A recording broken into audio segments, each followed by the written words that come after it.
Dalam bayang peperangan modern, di mana rudal hipersonik, drone kamikaze, dan serangan udara presisi menjadi ancaman nyata, satu pertanyaan mencuat: mampukah sistem pertahanan udara ringan seperti Mistral Tetral di korvet Diponegoro class menangkis serangan udara mematikan saat ini? Ketika peperangan laut bukan lagi tentang meriam dan torpedo, namun tentang kecepatan deteksi, sistem senjata reaktif, dan jaringan pertahanan berlapis, akankah sistem pertahanan udara korvet ringan kita tetap relevan di tengah gelombang teknologi tempur generasi baru? Korvet Diponegoro class. Korvet Diponegoro class adalah korvet modular Sigma 9113 buatan Damen-Schelde Belanda. Kapal ini merupakan korvet multimisi TNI Angkatan Laut yang mulai aktif pada pertengahan 2000-an. Desainnya mengedepankan profil stealth, kelincahan, serta kemampuan patroli dan pertempuran ringan. Dengan panjang sekitar 91 meter dan bobot penuh 1.700 ton, kapal ini ideal untuk operasi di perairan Nusantara yang luas dan kompleks. Namun, ukurannya yang ringkas juga berarti keterbatasan, terutama dalam kapasitas sensor dan sistem pertahanan udara. Sistem rudal Mistral Tetral. Apa itu dan cara kerjanya? Untuk pertahanan udara, korvet Diponegoro mengandalkan sistem rudal jarak pendek Mistral Tetral. Mistral adalah rudal berpemandu inframerah buatan MBDA Prancis. Ia diluncurkan dari peluncur tetral yang terdiri dari 4 tabung peluncur yang siap digunakan. Rudal ini memiliki kecepatan hingga Mach 2, jangkauan maksimum 6 km, dan dapat menyerang target seperti helikopter, pesawat tempur subsonik, hingga drone. Namun tidak dilengkapi radar aktif. Artinya, rudal ini mengunci panas target dan bergantung pada akurasi sensor kapal.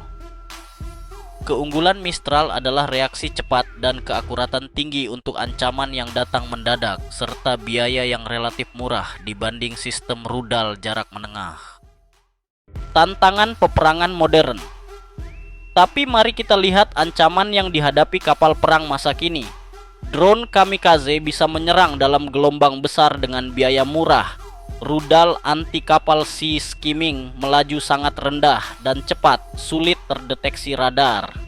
Dan jet tempur generasi kelima bisa menyerang dari luar jangkauan visual sambil tetap tak terdeteksi.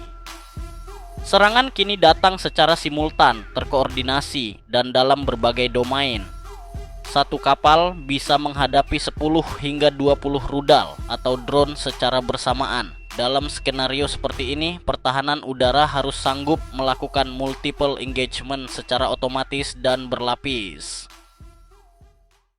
Kelemahan Mistral Tetral dalam konteks tempur modern. Mistral Tetral, meskipun tangguh pada masanya, kini menghadapi keterbatasan nyata. Pertama, peluncur Tetral hanya mampu menembakkan 4 rudal secara manual tanpa sistem reload otomatis. Kedua, rudal ini tidak efektif terhadap rudal supersonik atau drone swarm dalam jumlah besar. Ketiga, rudal ini tidak memiliki kemampuan beyond visual range. Artinya, ia hanya efektif untuk melindungi kapal dari ancaman yang sudah sangat dekat.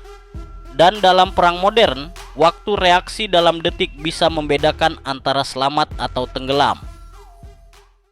Perbandingan dengan sistem modern. Bandingkan dengan sistem siram yang bisa meluncurkan 11 rudal RIM 116 Rolling Airframe Missile secara otomatis, atau Sea-Ceptor yang memiliki jangkauan lebih dari 25 km dan mampu mengunci banyak target sekaligus. Bahkan, sistem close-in weapon system seperti Phalanx dapat menembakkan 4.500 peluru per menit untuk menghalau rudal jelajah.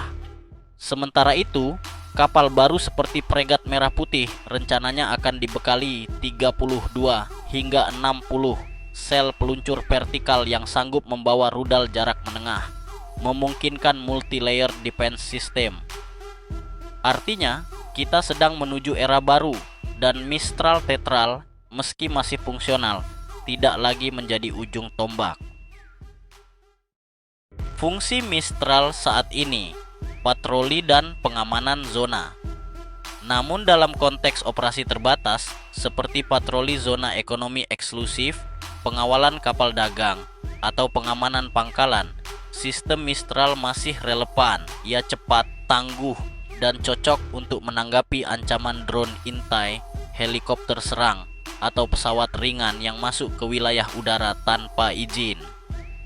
Jadi, Mistral Tetral tetap memiliki peran penting, namun bukan sebagai benteng terakhir pertahanan udara, melainkan sebagai lapisan pertama untuk skenario ancaman ringan. Strategi ke depan, modernisasi pertahanan udara laut. Untuk menjawab tantangan zaman, TNI Angkatan Laut perlu membangun sistem pertahanan udara kapal perang yang terintegrasi, berlapis, dan otomatis. Mulai dari rudal jarak jauh, sistem menengah seperti PL Mika, hingga close-in weapon system super cepat. Semua harus terhubung dalam satu jaringan sensor dan komando. Korvet generasi baru atau modernisasi kapal lama seperti korvet Diponegoro bisa melibatkan penambahan sistem vertical launch kecil, radar 3 dimensi terbaru, dan integrasi dengan jaringan komando laut berbasis data real time. Mistral Tetral Korvet Diponegoro, antara kebanggaan dan realitas. Korvet Diponegoro adalah lambang keberanian dan kemandirian maritim Indonesia. Tapi, dalam dunia perang yang terus berubah, kapal ini perlu lebih dari sekadar keberanian. Ia butuh kecepatan, presisi, dan teknologi pertahanan mutakhir. Sistem Mistral Tetral adalah bagian penting dari sejarah. Tapi masa depan pertahanan laut Indonesia ada di tangan inovasi, modernisasi, dan kemauan untuk beradaptasi. Karena di lautan yang keras, yang bertahan bukan yang paling kuat, tetapi yang paling siap. Bagaimana menurut Anda? Apakah sistem Mistral Tetral masih layak di era perang modern? Atau sudah saatnya TNI Angkatan Laut beralih ke sistem yang lebih mutakhir? Tulis pendapat Anda di kolom komentar. Jika Anda suka konten analisa mendalam seperti ini, dukung channel ini dengan menekan like, subscribe, dan aktifkan lonceng notifikasi.